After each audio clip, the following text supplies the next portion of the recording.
we are going to see amazing facts in whales throughout the world's oceans and seas, from the equator to the polar ice, except for the landlocked Caspian and Aral seas.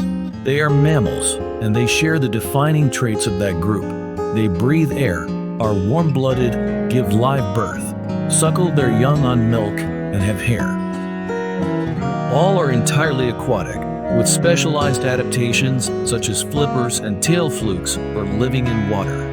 Whales must surface regularly to breathe, evacuating their lungs more completely than most mammals in an almost explosive breath known as a blow.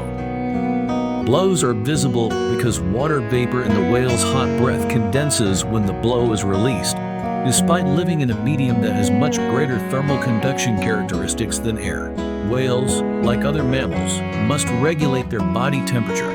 Hair, however, is restricted to the head, appearing mainly as isolated whiskers, vibrissae, near the mouth and blowhole. Blubber serves as an insulating layer to protect small whales from hypothermia. Large whales have the opposite problem in that they can produce too much heat.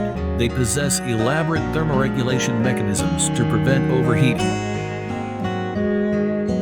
Because of the restricted utility of vision underwater, whales use sound to perceive and interpret their environment and to communicate, sometimes over vast distances.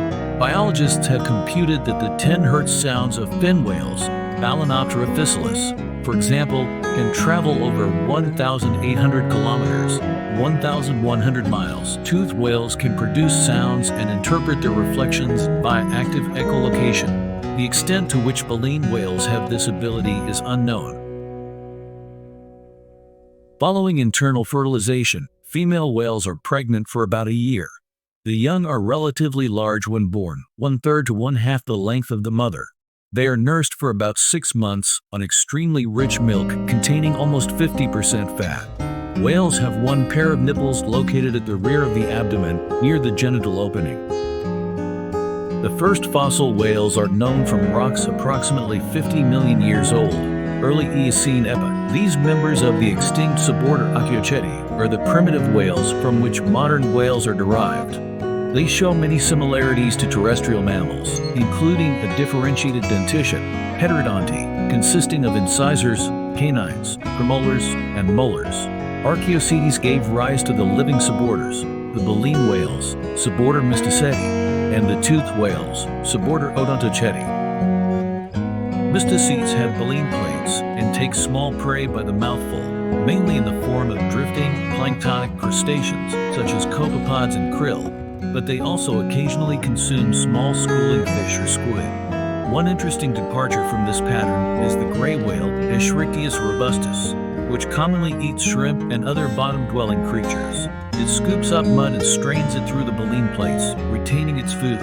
Odontocetes have simple teeth, homodonty, and pursue individual squid, fish, and other prey. The largest odontocete, the sperm whale, Physeter macrocephalus, occasionally feeds on giant squid. Humans have long utilized stranded whales as a food resource, and historically, whales were hunted for whale oil and baleen. In the early 20th century, as demand increased and technology enabled meat to be frozen at sea, whales began to be taken in larger numbers for human consumption and for specialty products. Scientific concern over the increased catch of whales in the southern hemisphere in the 1930s led to the ratification of the International Whaling Convention and the founding of the International Whaling Commission in 1946. Through the years, this agency has acted to moderate whaling, and it instituted a moratorium on commercial whaling in the late 1980s. Some whaling still occurs under special permit. Native peoples are also allowed to continue traditional whale hunting that has been a part of their culture.